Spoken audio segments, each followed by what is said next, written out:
So Tomer, usually we start with a little background. Where did you grow? Where did you come from? How did the place you grew and your parents and your family and the business, how did it affect your business today? So basically, where did you grow?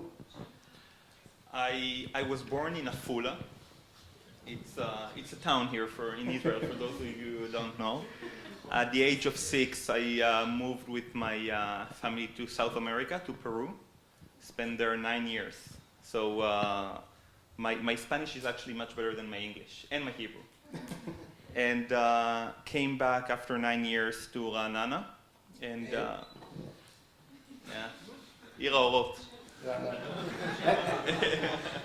Actually, Afula was my home city. I mean, I was not born in Afula, but as we spoke before, I was born in a small kibbutz. It's even a smaller hole than Afula, actually. And yeah, 15 minutes for Afula. So when we wanted to eat falafel, do anything, we went to Afula or Bet Shean. But, yeah. I know 2 entrepreneurs that grew up in Afula. Also, Kobi Menachemi from Crossrider also was born in Afula, yeah. So apparently the Garinim were very good. And I came back to Ra'anana, where I was raised with my family, and then after that, Army, Tel Aviv. Now I live in Tel Mond. Okay. You shouldn't say Tel Mond. People are gonna, come and take pictures and stuff. And, Okay. You're all invited for Pesach. But I'll be in Thailand. And so as you said, you grew in Afula and you moved to Peru. How come? What made you? I was 6. They didn't really ask me, what happened? but I was like a bag. They dragged me there. But shit happens. But I was told you had great business. It was great community, Jewish community in Peru, in Lima actually. Yeah, it's a huge community of 2,000 people, and it's very characteristic. I don't know how many of you have been to South America. Yeah, so you know it. It's the regular Jewish community, very small, very closed. My 9 years in South America. Actually, it's a nice story. In all my 9 years in Peru, I never ever walked the streets alone. As a kid, they drive you to school, they drive you from school, they send you to the different hobbies, whatever you do. Always they take you. It was too dangerous. What a degrade to go back to Israel, isn't it? You have to brush your teeth alone and walk for school alone. Yeah, well, actually I was very spoiled even when I came back, but it was actually, for me, so we are four brothers and sisters, and we just moved there, only 2 of us, and 2 stayed here. They were in the army and studying, and every summer I would come back to Israel for 3 months, and it was amazing, because all of a sudden it was like a real vacation, just because I was able to walk the streets alone. And it was like going out of jail. So yeah, I guess that was... And that was the reason you came back to Israel after 8 years, right? Actually, the reason we came back... So essentially we moved there, my family moved there for what was supposed to be 3 years, that ended up being 9. That's for all of us who thinks about relocating for X years and you end up staying X decades. And actually the reason we came back is I think my father, he got some threats. But on your life, you get on your life and your sister. I'm not sure I got the story right, but I think they threatened to kidnap us and like cut our ears and send it in envelopes. I don't know, some crazy shit. But it was really, really dangerous. And by the just to further, we had no money, right? It wasn't like he was involved in the Jewish. My father was involved in the Jewish community, and so it was basically there was Sendero Luminoso, Nativ HaZoher, was one of the terrorist organizations there. The Shining Path. Yeah. You were also there? No, just You were kidnapped by them? No, I'm kidding. Yeah. He's still shining. Yeah. So then you came back to Israel at the age of 15 and came back to Ra'anana, right? Or 14 or 15, came back to Ra'anana, right? Correct. Okay. four sister and brothers, physician, academic. One is a what is she? Is she kindergarten? Or something? Yeah. Okay. And you went to the Air Force. What did you do in the Air Force?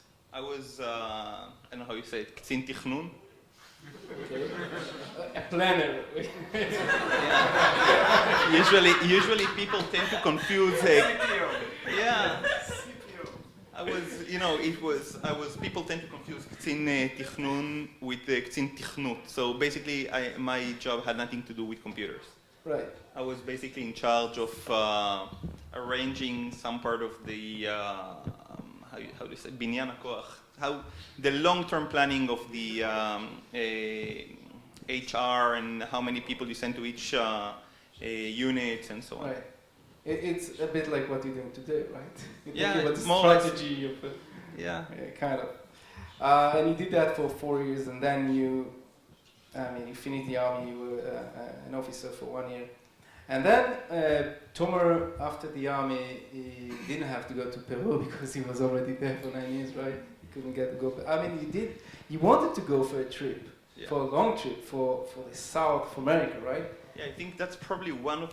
If I had to point where was the first milestone is a big word, but the first time something external influenced my professional life was right there, because after the army, many of us, I said, okay, I'm going to work a few months as a waiter or whatever, save some money and buy a ticket to go finally visit South America. That 10 years later. Alone. It Without became someone alone, escorting without a bodyguard.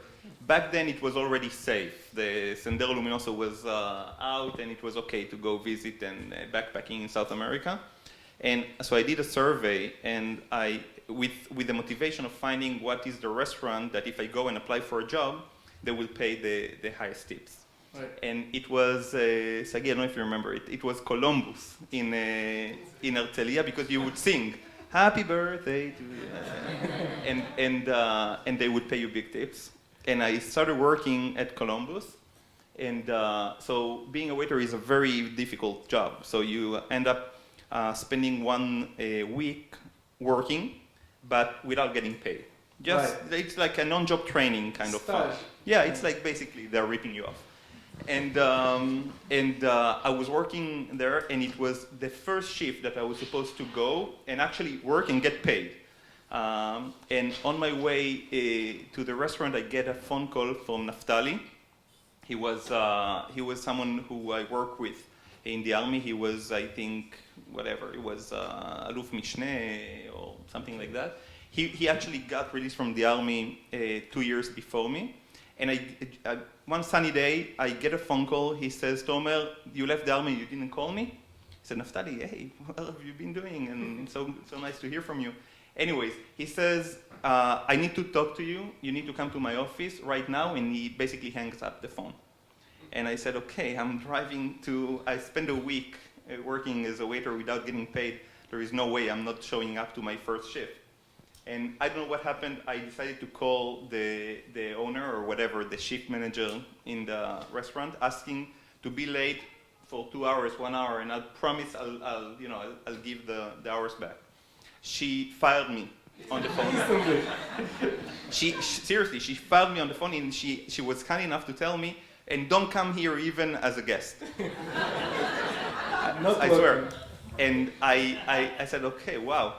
I do a U-turn and I drive into Naftali's office. You can imagine I was really pissed off, and I said, okay, I just lost my job because of you. And long story short... And he was working in Microsoft at that time. He was working in Microsoft, and long story short, 2 weeks later, I find myself living in Seattle, working for Microsoft, no previous knowledge of computers, and I got, my friends were all working at gas stations and stuff, and I suddenly got an apartment in Seattle, a job at Microsoft, and a car, and I said, okay, this is amazing. And I said, Naftali, and I'm going to be there, but then you're also going to buy me the ticket to South America. So eventually, you didn't go to South America? I did. No, not at this point. Yeah, I spent a few months, and then went to South America. And then Microsoft, they paid for the ticket. So I don't know who should I thank, Columbus, Naftali, both of them, but yeah. And what did you do in Seattle? I was in charge of a team. So basically, I was part of a team that was named NT International. Back then, it was a team in charge of localizing Windows 98 and Internet Explorer 5 to bidirectional languages, which are languages that you write right to left and left to right. And at the time, maybe it's still today, in that group, it was Hebrew, Arabic, and Thai. So the group was basically built of Israelis, Arabs, and some Thai people. So if you think about it, it's like a microcosmos of Israel today. And managing that was a real yeah. And then the Russians came. Sorry, yeah, we love the Russians. And managing this group of people was really challenging on the cultural level. They didn't really like each other. And the guy running that team before me didn't really. Anyways, Naftali thought that he wanted someone with. He said, I said, oh, Naftali, are you crazy? Why are you sending me? I don't know anything about this. He says, and then he goes like, I need someone there with some people skills, and you'll do fine. I said, okay, if you trust me, I trust myself. We'll see how it goes. Yeah, and it's always, it's the same story again and again. We hear about people saying that the most important thing is about the people that you hire. It's maybe, computer science, it's important, but it's all about the people. So he brought you because he knew you from the army, and he said, I'm counting on you, you'll do a great job. And you've been there for about I think he was simply desperate. He probably offered the job to 10 other people and said no. And so I was the last one. He said, okay, let's try. It's a good story. Okay, after 2 years, you came back to Israel, and then you continue working for Microsoft, right? I mean, this was a great path for you. No, actually, No, I didn't. I decided. By the way, I was being 1/3 of my life before that in South America. I knew what was it to go for a few months and then stay there for 10 years. At some point, I decided I'm going to that I want to be back home. My girlfriend back then ended up being my wife today, and anyway, I wanted to be here, and then I came back not for working for Microsoft and basically joining a few startups along the way, and the reason, the fact that you've been living in Peru for 9 years, and after 2 years in Seattle, you came back to Israel because you wanted to live in Israel. Does this affect today some of your decisions about ironSource and growing in Israel or not? Yeah, totally. It has different incarnations over time, but I'm very often asked by internally in the company and externally why I don't relocate myself to Silicon Valley or to New York. ironSource has offices in Tel Aviv and in New York and in San Francisco and in Beijing, and it makes it might make sense for me to buy the book, to be there, but I simply, so I said, there are two very good reasons why not relocating and staying here. The best one is because I want to live here. So I have also a personal life. And second, I think in today's world, especially on internet ventures, you don't really have to be somewhere. If you build it right, you can stay wherever you think is home for you. And to me personally, again, living so many years abroad, to me it's important to build a big company and see more bigger companies build up in Israel. And for me, it's something very important. Okay. Thank you. So that was around 2000, and then you spent about 8 or 9 years working for some small startup companies in Israel. And the last one you worked with was Payoneer, right? Payoneer. Payoneer, anyone knows Payoneer? Yeah. Okay, Payoneer is a great company also today. It is, right? And at some point, and this we're going back to the teaser, at some point Payoneer had some difficulties which affected your decision to start doing something else, which eventually became ironSource. Share a bit of the story, what happened with Payoneer in 2009. Yeah, so according to foreign newspapers, we don't know if it's true or not, Payoneer was involved in, involved is a big word, but you remember the assassination of Mabhouh in Dubai by the Mossad. So apparently some, again, external newspapers said that those Mossad agents used the Payoneer prepaid cards to pay for whatever in the mission. Again, I don't know if it's true or not, but the company got a lot of heat, and it was really in between raising capital, and those days back then weren't so good for the company. We had to let go many people. I was VP marketing there. I moved to work as a freelancer, giving some services to the company. And basically, those were days where I was basically making no money. Right. So, yeah. And then, I mean, from being VP marketing for a nice company, growing company, in this event, you kind of had like kind of break in your career, and you had, as you said, you stopped earning, money or salary. At this time, you cooperate, or you met your friends from the past, right? And then you thought about like new ideas of how to make money, like passive money, right? Mm-hmm. So what was like the idea? What did you try to do at this time? It was very simple. We had no idea, but we just knew we needed money. So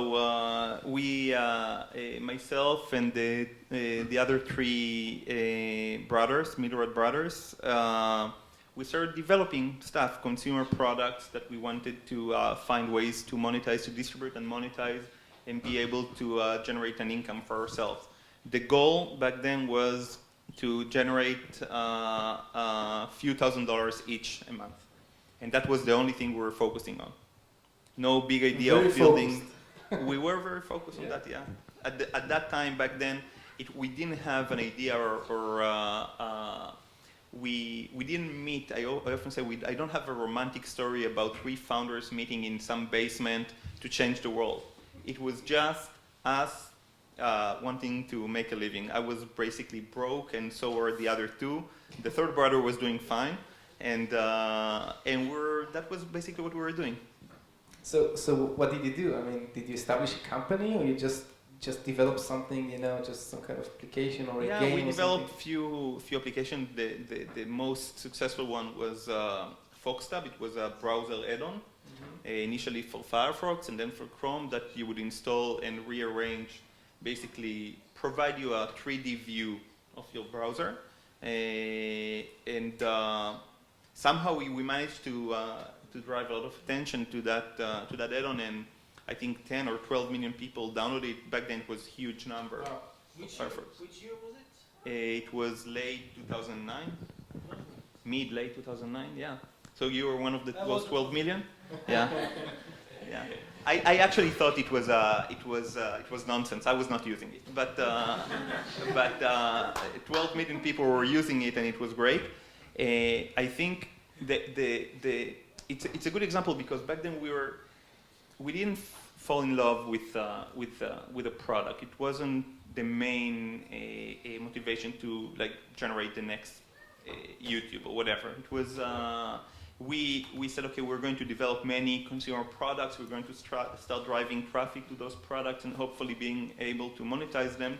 And it so happened that FoxTab was one of the main ones that we managed to monetize, and through that we discovered the inefficiencies in that part of the business that eventually motivated us to transform that into what ironSource is today. Right. So, like in many other cases, you had this huge challenge with all these applications, and you thought all the other solve these, the challenges of installation and stuff, and so you start building for your own, like an installer, right? That was the first. Yeah. Like the beginning of ironSource. Kind of, yeah. Kind of. Okay. Yeah, it's simply, I think one of the previous sponsors, she said that she likes to eat her own dog food. Yeah, and I remember that sentence because I often say that sometimes I say we like to eat at our own restaurant. It's a bit nicer. But being a software developer, we face the same challenges that today we serve software developers. Back then, 4 or 5 years ago, we were one of them, and we're facing the same challenges that millions of developers out there face, which is which the main ones are, other than the milestone of developing the initial product. I believe few of you, I'm sure, are either developing a product or thinking about it. So developing the product is the first initial challenge, which is very important. You need to develop great products. But once you have the product, the real challenges really begin, because you need to be able to get it to an audience of users that might be interested in your product. And now that you have the product and you have the audience, you need to actually deliver the product to those users. That's also a challenge. To monetize those free installations is also a challenge. And we're facing those challenges ourselves. And back then, we assumed that all the other developers out there had the same challenges, but they had solved their own problems. And it ended up being that that was a wrong assumption. And the same problem that we had, so many other people had, and we thought that we could fix, and we fixed for ourselves some of those problems, and then transform it into a platform where we will give that solution also to other people like us. When did you realize that you have like a real an amazing technology or amazing solution, and you moved from like solving your own challenges to a new company called Eternal Souls to start booming? So the question is, when did I realize I have something? Yes, something very, very interesting. I'm still waiting for that day, but no, look, I think it's it took us we almost immediately realized the potential that we had. We saw it in the numbers, we saw it in the growth, and we were able to build a thesis of how we see things moving forward.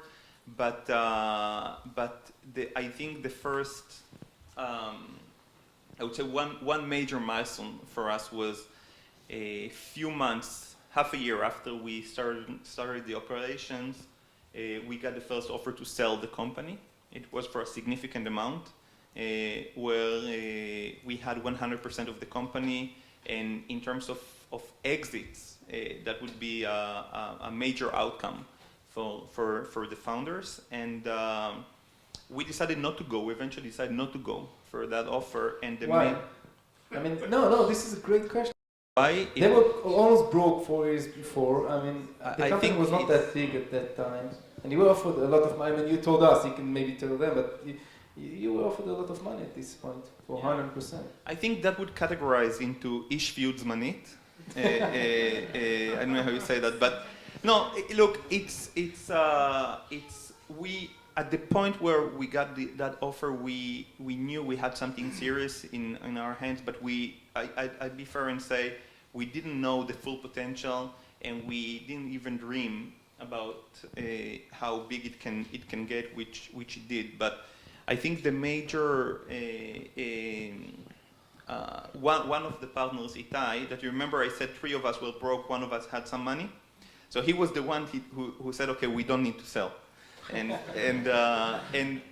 But it took him really minutes to convince all the other 3, because we had a clear conviction on what we want to do, and we thought that the chances of being successful are fair, and we like what we do and decided to stick into it.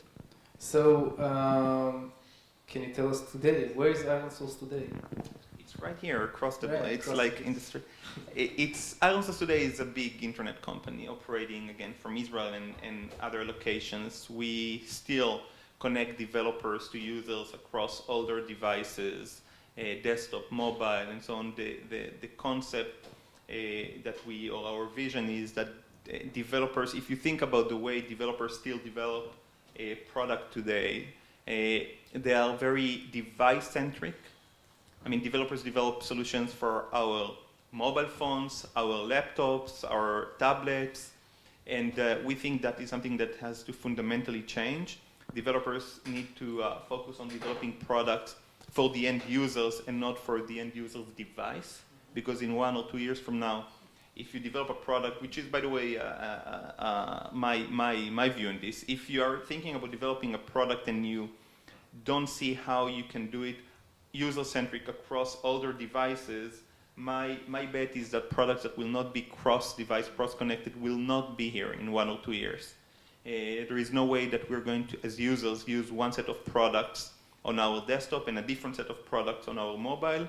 And it's all about providing the platform for the developers to be able to concentrate in developing great products and use platform as a service like ironSource to really deliver that product to the users across all their devices at scale.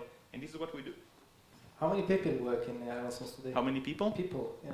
About 550. And what, yeah, 550, it's great internet company, right? And where do you see, like, what's your vision for the next 5 years for ironSource? We are in, our roadmap is to continue being a great company. In general, I don't want to overrate the world roadmap.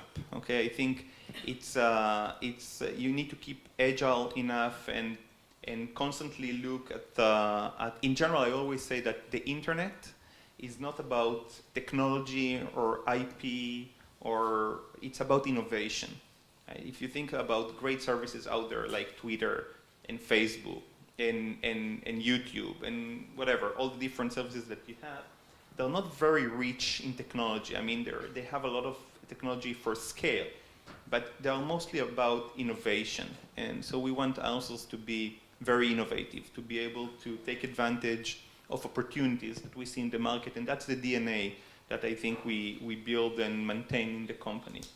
We plan to be as opportunistic as we can and as strategic as we can into sustaining that, and hopefully continue building a big company. You told me the goal is to be one of the largest or one of the top 10 internet companies in the world. Yeah. So that's a great goal. Yeah. Thank you. Let's go for that. From Israel. From Israel, right? Not to be sold Stay in before. Israel. Yeah. And another thing very interesting about ironSource is that the company is about 5 years old, 500 people. It's a big business today. But you just recently, like in the last 6 months, it's the first time you were funded, right? Yeah. So how come? I mean, how come 5 years? Most of the startups in the room, entrepreneurs today, they're looking for seed money and then second round. You know, they get founded and then and whatever, looking for investment. But you did all that alone. You could sell, but you didn't. And you keep on doing that for 5 years, and suddenly, and you're earning money today, right? You have like a positive revenue, and now you were funded by, I mean, you had like 150 million investment during the last 6 months with 2 rounds. Yeah, it's one more. I'll elaborate a bit. Yeah. I also, since day one, had few very important beliefs, whatever. One of them was, we are a for-profit organization. Okay, we believe in companies that are profitable. There's nothing wrong with companies that are not profitable. It's okay, but then you enter a path where, by definition, you will need to raise money, get diluted, build your vision, and that's great. But it's a question of what fits your DNA and the DNA of your group.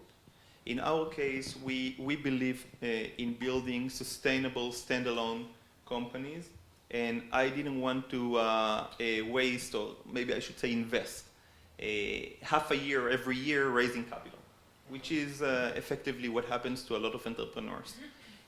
So we were very focused on finding the areas of growth that we think we can maintain ourselves and grow organically and build an ROI positive company ourselves. At some point we decided we're going to grow both organically and non-organically, meaning through M&As. And we used also the cash and the profit that we generate to expand the company through acquisitions, and we've done 6 of those. One of them, we acquired a company that was a portfolio company of Carmel Ventures, and through that acquisition, Carmel became also shareholders in ironSource. And then the next round that we did was about half a year ago, where we raised over $100 million, and it was the first institutional raise that we did. And still, the founders of the company, we still own around 75%, of the That's company. amazing. 75% this time. This is amazing. And so, but what I'm saying is what? Yeah, it's like I don't have a best practice. There is nothing wrong with going on the other track where you raise capital and then you build a company. But to me, if you want to build a company for an exit, then it's okay to do that. If you want to build, and seriously, I don't think there's anything wrong with that. If you want to build a sustainable company that could potentially become bigger and bigger, and so you need the right fundamentals. Being able to build a healthy business that can grow both on the top line revenues and on the bottom line and maintain profitability and use that profit to grow is a practice that we like very much and we plan to maintain. And I see more and more entrepreneurs and companies in Israel adopting that concept, and I think it's very healthy. Companies should earn money and should be profitable. That's the way. That's my philosophy. That's the way we see things in Iron Source, and that's how we operate. The fact that you raised $105 million for more acquisitions just recently, that this means that you are not aiming to go public during the next year? We are not going to go public. No.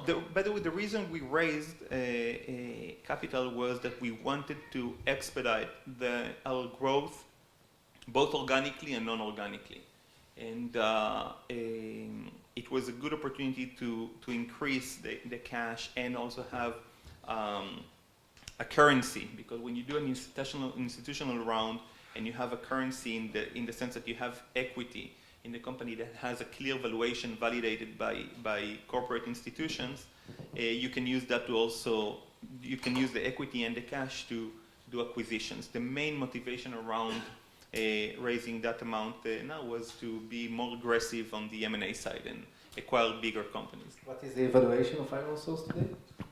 I don't know. Okay, I try. Ask me tomorrow, maybe I'll remember.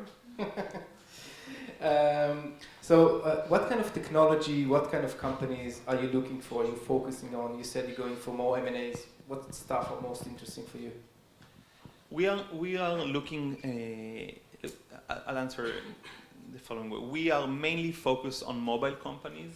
We believe a lot in our mobile growth, and we want to help the organic growth of the mobile team with some external acquisitions. And we are mainly looking for companies that fit our DNA. Okay, I think the main thing is to not just find. I often say that people that are active on investments and M&As and corporate stuff, they should differentiate between a good deal and a good business. Okay, in the sense that people, all of us, by nature, we are very focused on making good deals. We want to pay as little as possible to get as much as possible, and that's fine. But I think people should mainly be focused on how to build good businesses. So we'll focus on things that we think are synergetic to Iron Source and also fit our DNA and can contribute in the growth story of Iron Source. Did you meet the guys from Rapid API before? They were, I mean... Not yet. That might be interesting. Okay. They're very small, but very young also. And from Ra'anana. And from Ra'anana. There you go. And Haifa. Yeah. So I'm not going to ask you about all the tips. Usually we ask entrepreneurs about the tips of how to raise money, seed money and stuff, because you just didn't. You didn't raise seed money. But I do going to ask you a very important question, which is about talent. How do you attract the best talents to work in your companies? Because it's all about people, as you said. Yeah, you know, it's a complex question. It doesn't have one single answer. But I think that the most talented people are attracted to talent, right? So talented people, they want to be part of a winning team. They want to feel that they are surrounded by people that they can learn from them. They can improve and build great stuff together. So we pay a lot of attention. You know, last year, Iron Source, we hired almost 200 people in 2014. Wow. Not even one of them came through the HR agencies, the recruitment agencies. Not even one. By the way, this is something that saved the company over 3.5 million shekels. Wow. $1 million that the company saved by not using the how you call them? Recruitment agencies. Yeah. And so the reason we do that is not just because we want to save that money, which again is also very important, but because we want to make sure that we find the right people for us. And if you cannot build the funnel of being exposed to the relevant users. By the way, it's very much like distributing an application. You want to be able to identify the right audience for you. And you want to make sure that you are the right audience for them. And you need to build that DNA within your company. And if you do it right, then it's very easy, or I would say easier to track talent. They see the process of how you recruit people. They see how much we invest in recognizing and identifying who are the right people for us and us for them. And when you hit a critical mass, then basically you get a critical mass in terms of how many people you have, and you build the ecosystem around you, then you have an amazing flow of audience and potential candidates to join the company. So it's basically most of your recruitment are bring friend, what we say. Right? Yeah, I'm a big fan of working with friends and family. I have family that work with me in the company. I have childhood friends that work with me, and so I believe in that. It's like It's like תעשייה אווירית. kind of, yeah. That was my model. Yeah. You can go for the Knesset also very Yeah. soon. At the beginning, if you're in early stages, make sure you surround yourself by people you love, Yeah. and that you want to give to them, and you think they want to give to you, and build the right energy right there, and spend a lot of time thinking who are the right people you want to invite to that party, and stick with that. Okay, guys, any questions from the audience? Tomer. Yes, Leo. Tomer, I want to take you back to the whole thing of exits from the Israeli investment scene. There's a saying about the Israeli entrepreneurs that we're not good at growing a business. We're very good at taking an idea and making a good product, but we're not good at getting to a stage as, for example, ironSource says right now. Why is that? Why do you think it's part of our DNA, or just a phase? Yeah, I personally think that is changing quite rapidly, but I think it's really a question of the ecosystem around the entrepreneurs. I think if you analyze in details that phenomenon, you will see that a lot of the companies are striking exits or driving through exit far too fast because of the ecosystem working around them, the investors that are looking for a nice return, and if most of the investors out there will tell you, yes, we want to build a great company, but when they are faced with 2, 3, 4 times 4x return on their investment, they will actually want to sell. And even if they don't admit that, you see that they don't do enough, or they didn't do enough. I think that, again, fundamentally changed over the last 5 years. To help the entrepreneurs, the company, the management, to be able to do some tactic moves like taking some money out over the years in the company, to make sure you give enough oxygen and energy to go a long way. So it's really a question of the ecosystem working around you, and of course your real and sincere motivation. It's okay to, I think it's a great reason or motivation to start a company because you want to make some money, and you have the dream of an exit of millions of dollars. Building a house in Telmont. Yes, and building a house in a full haven.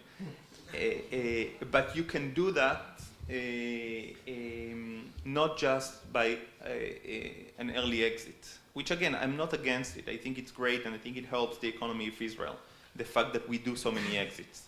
But if you really want to, if you believe in yourself and you believe in your idea and you look at the reality and really think, and again, it's really important to look at the reality and be able to tell yourself the truth. If you think you have something big, make sure you build the ecosystem around you that will support it. We've been very fortunate to have great partners together with us. Our investors, the board of directors that helps us, Carmel, I have to give, really, I love those guys. They really want to build big companies. Also the investors that we brought in currently, they know we want to build something big and support it, and they're willing to do everything that it takes to support that process. Okay. And I seriously think we will see more and more significant big and bigger companies, mainly on the internet industry, becoming big in Israel and not selling too early. We already see it now. Okay, more questions. Yes, Oad. You spoke about Aerosols being bootstrapped, and but I think that most entrepreneurs they find it hard to find the first $100K to develop their base product and then start to sell it and then start to get the income of it and the revenues. So my question is if you can tip the entrepreneurs in the audience how to start, how to make the first the first mile until they can get initial revenue and then cycle it. Yeah. So look, everyone has this. That's a question that is always valid, and no one will really, I think, will ever be able to give a bulletproof answer to that. Yeah, Everyone has his own personal experience. In my experience, or the way I see it, the part of the problem is that those same entrepreneurs that are looking for the first 100K are not willing to sacrifice enough. Building a company, starting a company requires a lot to be able to sacrifice personally, and if you have a family, then your family to sacrifice a lot. When we started Aerosols, again, I had no money. I could go and apply for a job somewhere, get a nice salary, and do great. But I was married. I still am. I had one kid, and my wife was pregnant with the second kid. We have 2 girls. And I was living at a rented apartment, which I left because I said, okay, I cannot really start the company and also have no salary. And I didn't, when we started doing this, we didn't know how fast it's going to generate cash for us, which again was the motivation to generate cash. But so I left my apartment, and I moved with my daughter, my wife, pregnant wife, to the 2nd floor of my parents' house and save rent. And spend there, by the way, 3 years, far more than I needed because I already had the money to go and buy a house. But actually, it was very nice, and my mom is a great cook. And but what I'm telling you all this because effectively, if you're looking for 100K, you can like that make sure it's only 50, and maybe you can raise 50 from your friends and family, or even go and go to the bank and take some money. Raise debt. Yeah. The question is how much you are willing to sacrifice.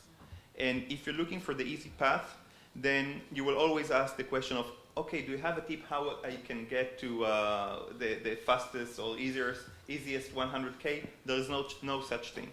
The first days, the first year, raising the first dollar is extremely difficult. Try to reduce that dependency and that difficulty by measuring what's the level of sacrifice that you're willing to take. And if you're not willing to take none, then you're in deep shit. Or you need to have a lot of luck and find someone that you can pitch in 5 minutes, and then millions of dollars will... Co-founder, yeah. rich Yeah. co-founder. Try to find a rich co-founder. Yeah. I would like to ask, how were you able to recognize on real time your breaking point? My breaking point? Yeah. I'm not sure if I... I never break. No. What? Sorry, I didn't. The breakthrough. Breakthrough, yeah. Yeah. Breakthrough point, yeah. So I think KPIs, or even when you just start and you have nothing at all, try to think, what are your key indicators? Maybe your key indicator is how fast you develop a product, how fast you release the product to the market, how fast you get to the first 100 users, how fast you, whatever, raise capital. And don't tell yourself stories. Okay? Try to put some milestones and see if you meet them.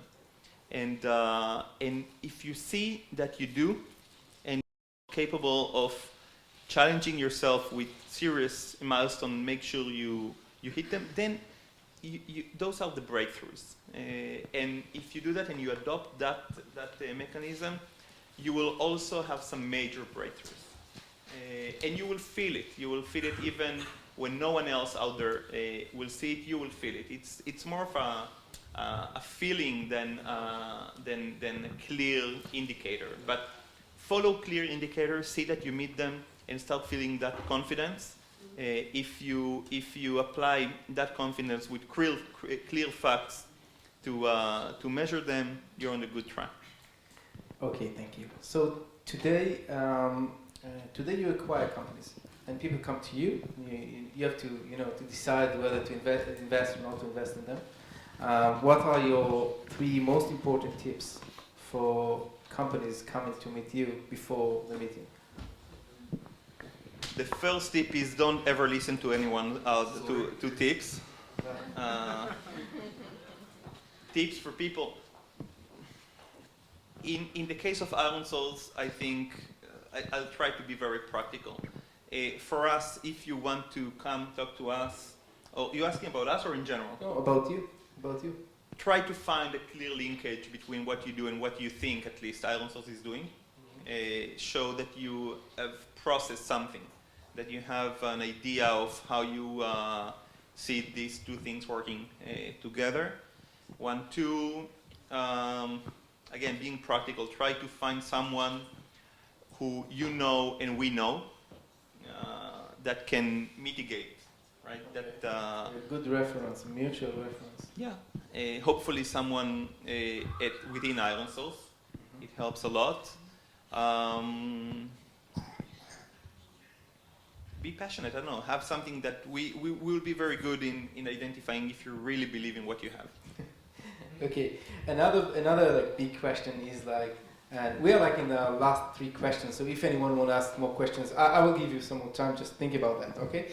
So yeah, one more the question I asked everybody is, what do you, Tomer, what do you see as the next big thing in technology?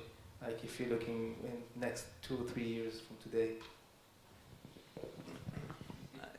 Again, I'm not a big fan of technology, but no, seriously, I'm a big fan of innovation. I don't know, robotics, whatever. I don't know what that means. I think mobile e-commerce is very interesting. Simply because the world is definitely going mobile, and people buy more and more stuff. Mobile e-commerce, I think it's a very promising vertical. Anyone here around mobile e-commerce? 1, 2, 3. Yeah, okay. 3 is 3%. Okay, 2 or 3 more questions, and when we're done to last question on my behalf. So yeah. Me? Yeah, you. Thanks. I'm curious about the definition for entrepreneurship, and as well as the kind of Definition for? entrepreneurship. Okay. And the second question is, what was the models of inspiration that you took the inspiration during all the process of getting entrepreneur? It's very interesting for me. Sure. My definition of entrepreneurship, I never really thought about it. Let's see. It's a combination of eagerness to do something even when you know that the chances are by definition against you, because they are. and but you believe in your ability to disrupt or to transform something, your close circle, your friends, your different industries, and you're willing to sacrifice. Again, getting to my previous point, you're willing to sacrifice something for a bigger tomorrow. Okay, that's I think how I would define it. And inspiration. Look, I am, and really, this might sound very kitsch, but I'm inspired by all the people that are around me every day. I think that I'm genuinely intrigued by people. I love to identify what is it that is driving a person, an individual, or a group of people.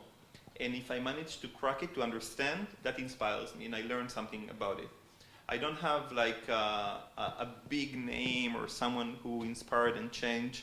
I have many of those, but the real inspiration comes from the people that you have on the day-to-day. Try to look for inspiration from them. It's much more valuable than being inspired by people, by entrepreneurs that you think or not that made it, or people that you think inspiration comes from the biggest inspiration comes from the people around you that you love. Yeah, great. Yeah. Shai. Bit of a technical question. You mentioned apps that aren't, or companies that aren't cross-platform. There's no space, there's no future for them. I was speaking to someone outside earlier about how developing native apps, there's no comparison. Are we destined to always have, an iOS team, an Android team, a Mac desktop team, a PC team, or do you think that there's, is HTML5 going to be a platform agnostic option? Talk about that. Yeah, I think I'll answer first the concept and then on a bit more on the technical level. The concept is if you're a product company, if you are developing a product, even if you need to have multiple teams doing iOS and Android and PC and stuff, if you're really looking to become a market leader, you need to focus on the user. Okay? If you're building a calculator, okay, and that calculator will work only on your mobile, then I think there's a good chance you'll be out of business. Maybe calculator is not a great example, but if you're a media player and it's just working on your mobile, then you carry the risk of losing your business because someone will come with a product that works across the device. Because I also want a media player on my laptop and on my tablet, and maybe for the time being you'll have to maintain multiple teams in the migration to other platforms. And maybe in the future we will see consolidation and we will see mediation platforms, like maybe Amazon will go to in that direction, that will help developers concentrate again in developing the product, and we will provide the SDKs and the APIs to automatically do the adjustment to all the platforms. But again, on the state of mind, think about what I was referring is, think about the users and not their devices. The world is going to go there. I think there is no way we will not see a consolidation around us, the end users, and being focused on just on our devices. So I think, again, it's a transition, because effectively you do have today products that work only on desktop and products that work only on mobile. And we work with some of the biggest companies out there that are clear market leaders on the desktop, or clear market leaders on the mobile. And with the desktop is a great example that we work with companies that, again, are clear market leaders on the desktop, and they're really struggling converting that leadership into mobile, and they understand that they have a window of opportunity of, say, 2 years, that if they will not be able to become a cross-device company, then they will lose significant market share. And so there will be a transition there, but eventually, I'm sure, developers are going to develop for all the devices only once. So software developers number is going to decrease significantly. I don't know. I'm not sure. I'm not sure. I would agree with you completely if it wasn't from Apple. Ah. Their strategy. Apple's Pretty much- strategy. But look at the following. Even Apple, you know, they have the iPhones and they also have the Macs, right? So they also provide, and for example, they have iTunes. Okay, iTunes is a product that it's a great example. It works both on your desktop and on your mobile, and that's the only way you can interact with your content, right? Your music.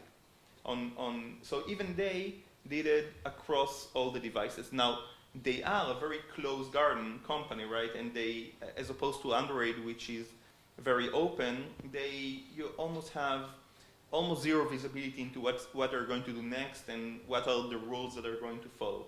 But even they understand that within their ecosystem, which they might open or keep closed, they understand that they need to be user-centric and not device-centric.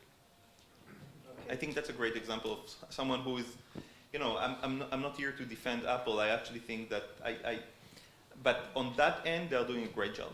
They really are. Yeah. They're able to maintain their position that way Yeah. for a very long time. Correct. Okay, there was a very interesting point this discussion before. You said about Iron Source maybe going this way, about, you know, building some kind of platform for multi whatever that was, multi-client stuff. This was interesting. We keep on looking. Maybe this is the way Iron Source is going. We will follow you, of course. The last question always in Startup Grind in Israel, and actually most of the word is a personal question. Last question. I'm sorry, I'm married. I was looking at Facebook status. So yeah, the last question is, it's a Peter Pan question, is what are you gonna do when you grow up? I hope not to grow up and stay a kid. I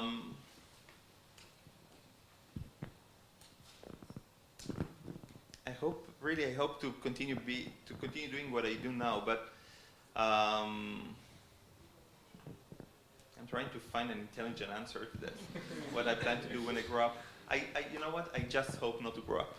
I'm sorry. Okay, Tomer, thank you very, very much for being here.